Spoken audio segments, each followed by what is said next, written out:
Episode 1. Imagine living in a world where no matter what you did, no one appreciated it. Saitou could do any odd job, but still everyone made it clear that he was not needed. Life gave him a second chance when he woke up in another world. Saitou is trying to open a door. Morlock, the great wizard, and La Fonpan, the fairy, watched him closely. Morlock asked Saitou again if he would be able to open it. Saitou answered in the affirmative and brought out some tools for picking locks from his bag. Raelza, the warrior, was also not convinced of Saitou's ability. She expressed doubts that Saitou might end up opening a trap. La Fonpan countered it by reminding her she had always wanted a skilled thief as an ally. Now, they had one in the group in person of Saitou. Before Raelza could finish her statement, Saitou had surprised them by opening the door. The young man even commented that it was easier than opening a cylinder lock. But when Saitou finally opened the door, they were shocked to find another door behind the original one. Saitou went into action once again to grant them access through the door. But this time around, it didn't open up.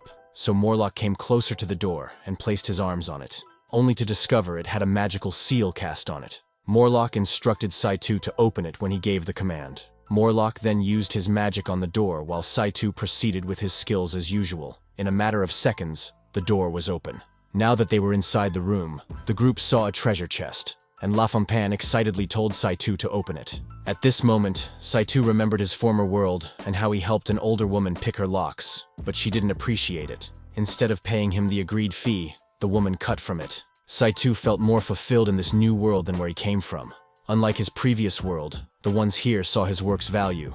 Back to the present, Saitou had opened the treasure chest, but sadly, it was a mimic. A creature came out of it and tried to attack Saitou, but Raelza quickly killed it. Then, she noticed that Raelza's helmet was a bit loose and helped her fix it. While at it, he informed the crew that he could do any odd job they could imagine. After recovering a treasure chest and sharing their loot, the group stopped by a field. Morlock walked some distance away from them to practice his magic. At the same time, Saitou asked some questions about the Morlock. Raelza and La Fonpan informed him that Morlock often forgot his spells. Saitou visited an item shop and was intrigued by the abacus machine. While using it to calculate, the female attendant approached him and started talking. A few minutes later, Raelza entered the shop wearing a different armor. Saitou recognized her immediately, and this caused her to run outside. When the group resumed their quest, Saitou felt like a burden because he had no magical skills and wasn't good with the sword. Saitou then asked Morlock to teach him magic. Saitou made himself more useful by memorizing Morlock's magic spells and helping him out in times of danger.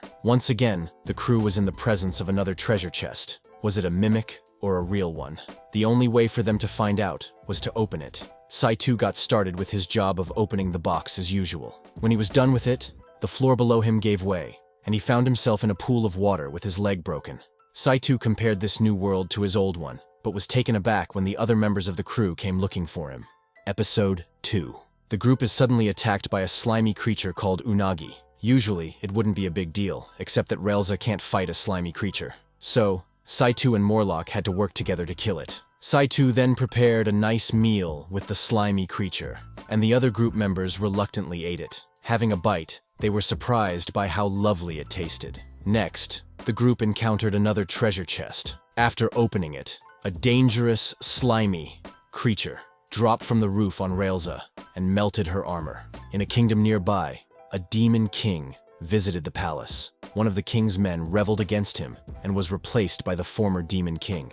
Meanwhile, there was something Saitou couldn't fix. While the group was outside relaxing close to a fire, Morlock experienced his usual back pains. He beckoned on La Fonpan to help make the pain disappear, but she asked for payment. Morlock told her he had no more gold coins to pay with. La Fonpan then refused to use her magic on him. For peace to reign, Saitou offered to pay for the old man. La Fonpan reluctantly accepted the gold coin. Later on, Saitou complained to Raelza about La Fonpan's attitude towards money. Raelza then took Saitou to a place where the moon was shining brightly. Saitou saw La Fonpan offer the gold coins to the moon goddess. She was from a cursed race, and the only way to ensure she didn't get smaller than she already was, presently, was to offer the coins as a sacrifice to the moon goddess. Saitou immediately understood why La Fonpan always demanded pay, and suggested that he would give La Fonpan his share of the treasure. Raelza advised him against it, because she knew La Fonpan would never accept it. She had her pride, and preferred to earn her money. Relza and Saitou were teleported to a different floor in their next treasure chest. Lafanpan and Morlock were unaffected because they had magical abilities. An iron golem attacked Relza and Saitou.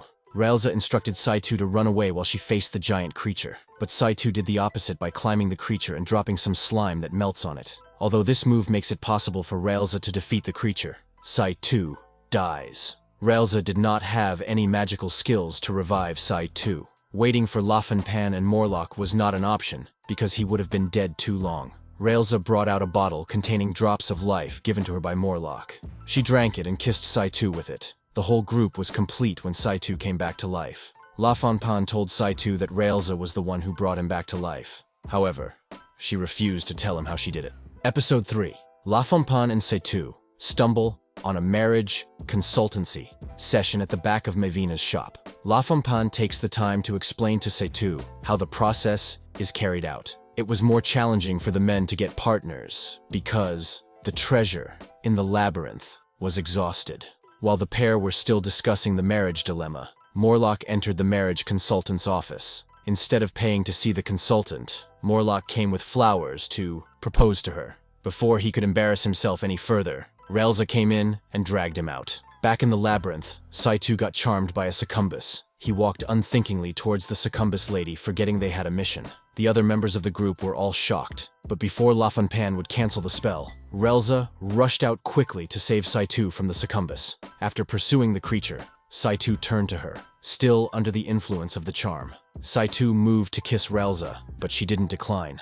Lafanpan rescued Relza from the awkward moment by freeing Saitou from the spell. When they all turned back, the succubus and Morlock held hands like a couple. Saitou suggested that they save the Morlock, but they all refused. Relzan informed Saitou that Morlock was resistant to magic. The crew had to pass through a path that would melt any metal that entered it. Relza was the only one wearing armor, so Morlock asked her to take it off to pass through safely. Relza was hesitant to do it until Saitou offered her his clothes. In their lodge, Saitou saw a book locked with an ordinary padlock. He then takes his tools and picks the lock with it. Inside the book, Saitou found a mushroom. Morlock came into the room and told him he was the one who hid the mushroom there. While helping out with an odd job, Saitou breaks his wire cutter. Since he was sad about it, Morlock suggested they meet Dobane, a dwarf good with steel. Aside from helping with the wire cutter, Dobane fed the group good food. After the meal, Saitou came down with a cold and could not accompany the group on their next adventure. Saitou then pays a visit to the item shop upon recovery. He meets Mavina and tells her how he came to their world. All the while, Relza was standing beside the shop's window, eavesdropping. Saitou used to work in a construction company in his world. On a good day, he approached his boss and asked for his salary review. Saitou's boss refused and told him he could leave if he wanted to. A disappointed Saitou almost got hit by a vehicle on his way home and saw himself on Relza's bed. Morlock and Lafanpan had to rush into Relza's room to stop her from killing Saitou. The group ventures into a government-managed labyrinth, and Morlock helps to open a path that has never been assessed before. While inside, Saitou got his hands on a vacuum cleaner, a technology that could only have come from his world. Episode 4. The kingdom was now busier, with many adventurers flocking from all around. Saitou and his team had been given a free pass into the labyrinth for the next 10 years, because they were the ones who discovered the new entrance. Saitou's team stood outside, observing the inflow of people. Morlock then asked Saitou if he was still interested in discovering more about the vacuum cleaner. Saitou's silence was enough answer for both Morlock and Relza. Some adventurers approached Saitou and thanked him for paving the way to the labyrinth. However, one of the adventurers, Keynes, reminded Saitou that they would be the main characters in the labyrinth henceforth. A minister who works closely with the king and the former demon king joins the other adventurers in exploring the labyrinth. Immediately, Saitou and his team set their eyes on them. They acknowledged their power. It seemed like they were the most powerful adventurers. The king sent the minister and the former demon king to recover the magician who can manipulate time. Surprisingly, they were attacked and killed by a ninja at night. Although Minister used magic to revive himself and the former demon king, they were all out of the contest. Minister returned to the king with the woeful tale. The king expressed his disappointment and thought of going to the labyrinth himself, but later changed his mind since it would be against the rules. Meanwhile, Saitou and his team are attacked by a creature. During the heat of the battle, the creature releases a green fume, which causes Morlock to fall into a deep sleep. Raelza fought against the creature, but was overpowered by it. Another adventurer, Liliza Lassenpop, came to the rescue with her weapon. Liliza was able to destroy the creature. She then introduced her partner to Saitou's team. Saitou and Monpuisan were separated from their maître site. While Saitou was kind and loving, Monpuisan was the direct opposite. The pair were later reconciled with their respective teams, and the adventure continued, but Monpuisan had learned a lesson about kindness. Elsewhere, Raelza was busy fighting a creature, and was about to finish it off, when another elven warrior landed the last stroke. The problem came when the elven lady told the others she was entitled to the treasure chest. Raelza declined, and they both agreed to a duel. A few minutes into the duel, Raelza removed her outer armor to activate another tougher one, but Saitou's poorly executed armor led to her going naked. Raelza and the other elven lady withdrew from the fight. Returning to their journey, Saitou saw the vacuum cleaner again and ran after it. The machine took him to a room filled with materials from the other world. While inside the strange room, Saitou is suddenly attacked by the ninja. Raelza came to his aid, but she could not do much either because the ninja was powerful. A dwarf magician saved everybody by overpowering the ninja, but that wasn't even the highlight of the day. After the fight, the dwarf addressed Morlock as his master. He had been searching for him in the last 20 years. Episode 5.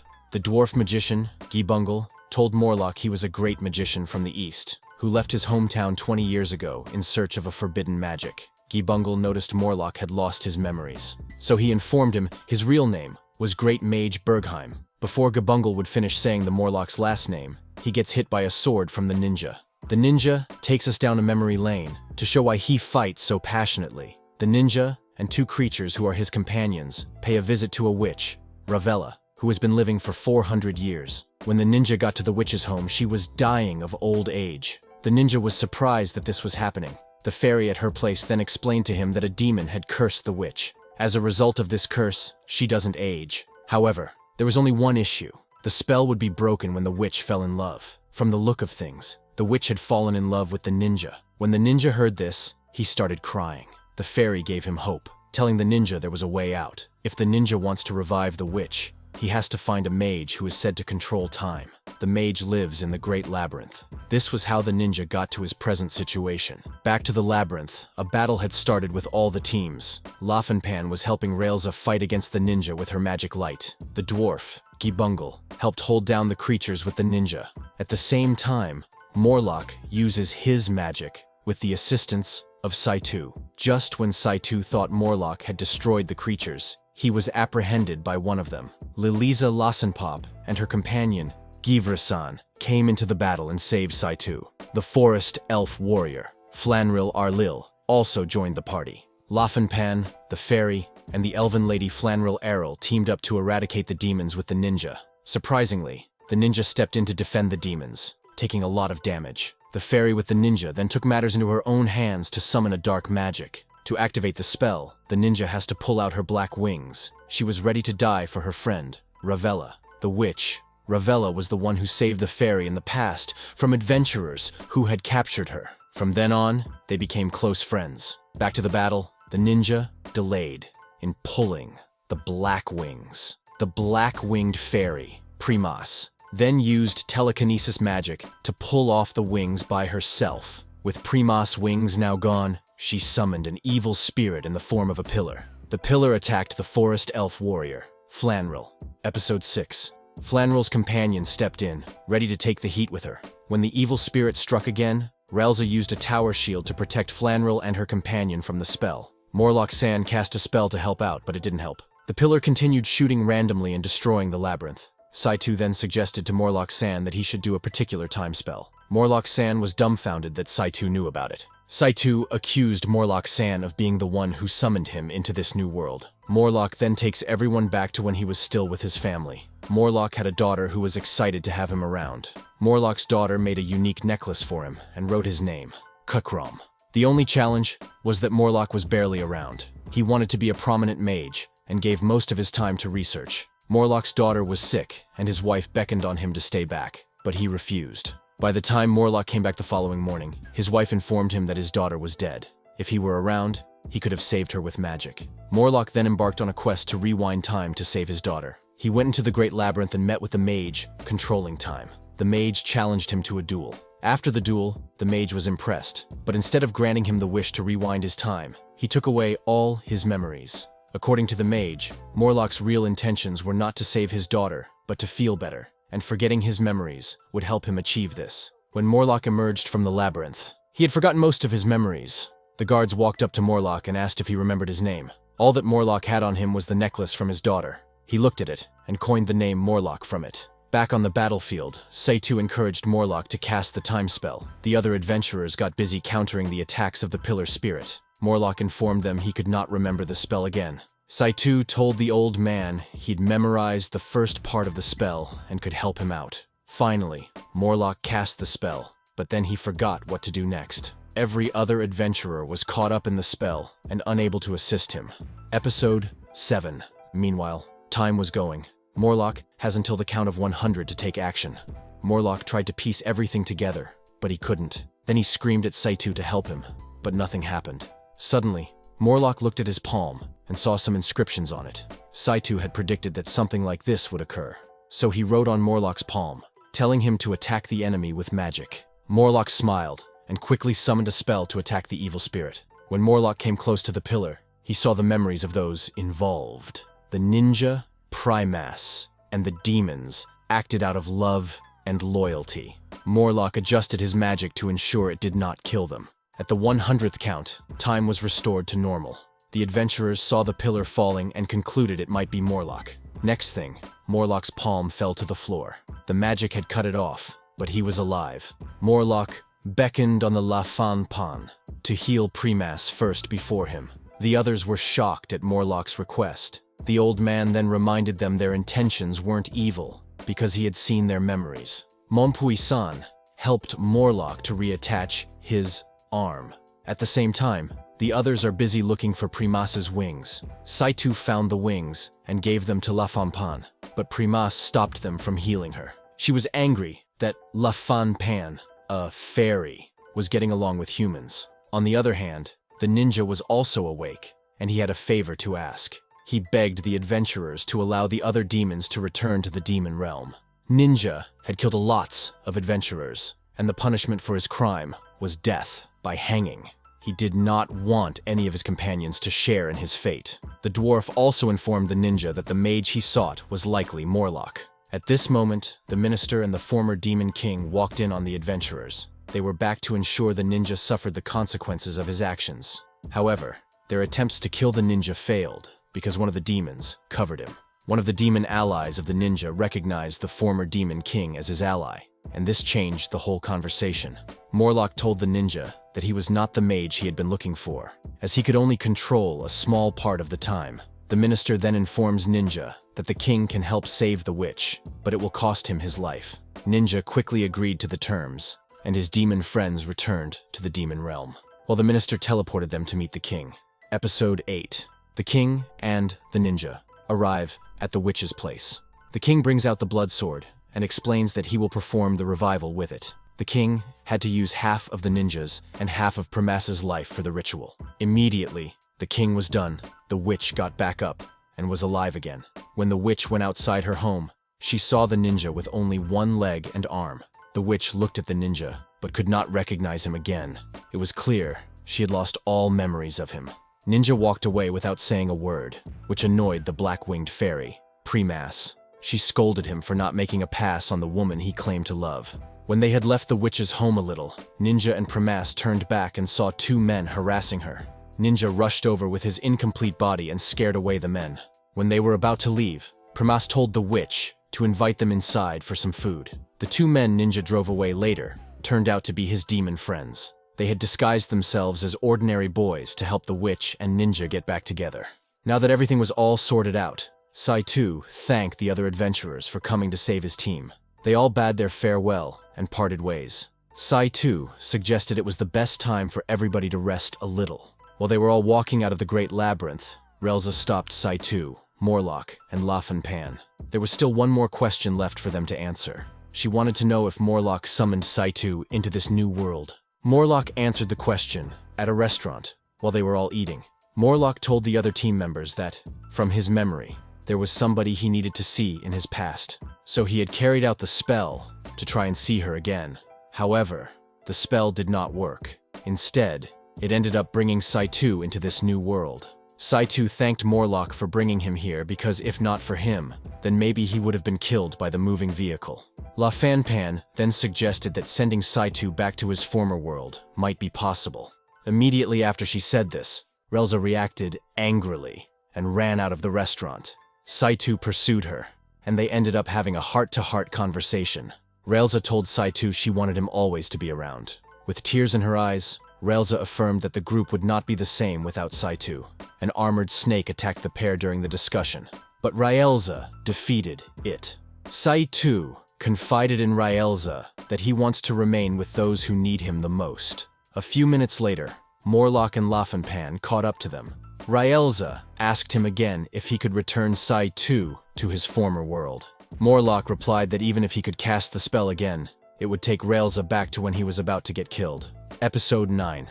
Next, we see a hunting dog from Hell who serves as a pet to a demon noble. The dog assisted him in hunting down monsters, mystical beasts, and even dragons. This continued until one day when he met a beautiful female wolf who had wandered into his side from the human realm. Meanwhile, Saitou, Ryelza, and Lafanpan returned from an expedition to discover that Morlock was dead. His body was kept in a barn, but a wild dog ate part of the old man's body. The team hurried to the place where Morlock had been buried. While Ryelza and Lafanpan had given up hope, Saitou was confident they could still revive him. Lafanpan offered to go and get the materials needed for the revival spell. She instructed Saitou and Ryelza to get tools and dig out Morlock's body. Back in the demon world, the hunting dog bonded with the beautiful female wolf and kept on spending quality time with her. Until his master ordered him to kill her and bring her body to him, there was no way the dog would heed that assignment. Meanwhile, when the team returned to the graveyard, they saw that Morlock had revived himself. However, there was only one issue. His body was not complete. This affected his revival, meaning he kept returning to a skeleton, and was hurt because he could no longer have anything with the ladies. Of all the parts of his body, the wild dog just had to eat that part. While they were all brainstorming how to sort out the dilemma, the magical dwarf came in through the window with a book in his hand. He claimed to have all the solutions they needed. The magician dwarf read from the book, telling the team they needed to look for the dog that ate Morlock's body and retrieve the old man's mana. They all went into town in search of the dog. Saitou and Ryelza were busy hanging up posters of the dog. This drew the attention of the other team members and the forest elf warrior, Flanril, and her companion, Ninia. Flanril had seen the dog in the western part of town. She informed the others that they needed to head for that direction to get their target. Coincidentally, they were after the demon hunting dog who had left his master. The demon hunting dog had come to the human realm with his puppy and trained him to survive independently. However, the demon noble had bound the dog to himself. As a result of this, he was getting weaker by the day. The dog didn't want to die until he was sure his son would be able to survive alone. While in town, he sensed a high amount of mana closely. When he located it, it was Morlock's body. Desperate to survive, he ate from the body and ran off. The mana started affecting the dog's body, causing him to become more violent. The team arrived at the western part of town, where the graveyards were. Saitou and Morlock slowed down while the other team members were in front. The dwarf told Lafanpan and Ryelza that they did not need to kill the wolf to recover the mana, as Morlock could easily extract it himself. At the same time, Morlock talked with Saitou and asked him about his feelings for Ryelza. He told him that his body was no longer reviving as expected. Episode 10. Morlock tells Saitou how he met Ryelza when she was just a little girl. A wolf had killed her mother and father. Morlock asked if Saitou would like to take Ryelza as his life partner, and Saitou agreed. The hunting dog interrupted the emotional moment by attacking Morlock and Saitou. Since Saitou and Morlock had been away for quite a long time, Ryelza went to look for them. She then stumbled on the bodies of Morlock and a wounded Saitou. The hunting dog was still there, in front of the dog. Ryelza became very angry and attacked the dog with her sword. We are taken back to one of the adventurers, Liliza, telling someone how to hunt down a demonic dog. She talked about how the demonic dogs were usually strong and targeted the wrists. Back to Ryelza, whose arms had also been bitten by the hunting dog. Ryelza vows to destroy the dog for hurting Morlock and Saitou. The hunting dog comes to its senses when it hears the calls of its tiny white pup, which he had recovered from the female wolf. The demon hunting dog then instructed Raelza to kill him and help to take care of the pup. Raelza refused because she was still angry with the dog for attacking Saitou and Morlock. Soon, another demon attacked the hunting dog and tried to take it back to the demon realm, as his master had ordered him to. This new demon was killed with the help of La Fontaine, but it revived again when his master came into the human realm. The master had used the new demon dog as its vessel. The battle continued, with the archdemon unleashing a powerful spell toward Raelza and the others. La Fontaine counters the effect with a spell of her own. The archdemon then succeeds in binding Raelza with wires. Morlock strikes down the archdemon after absorbing his magic from the hunting dog. They both begin fighting, launching spells at each other. Morlock's spell overpowers the archdemon. Episode 11. We are taken back in time to a demon kingdom, where a queen asked her twin sons to kill one another. She promised them that anyone who survives will be made her actual son. The twins went into a duel, and one was killed. The queen congratulated the surviving son and informed him he had to sacrifice himself now to renew the queen's life. The second son, lying down in a pool of his blood, sprang up and killed the queen. The trio were now lying down on the floor. One of the twins came up with the idea that they should join together to become one. That was how the archdemon was formed. Elsewhere, the dwarf magician had to deal with the many undead attacking him. The forest elf warrior, Flanril, comes into the scene to help destroy the undead. Meanwhile, Morlock told the others he needed to return the powers to the dog and then revive him. Morlock understood how the dog loved his little pup. The dog had given Morlock all his power, so he would be able to defeat the archdemon.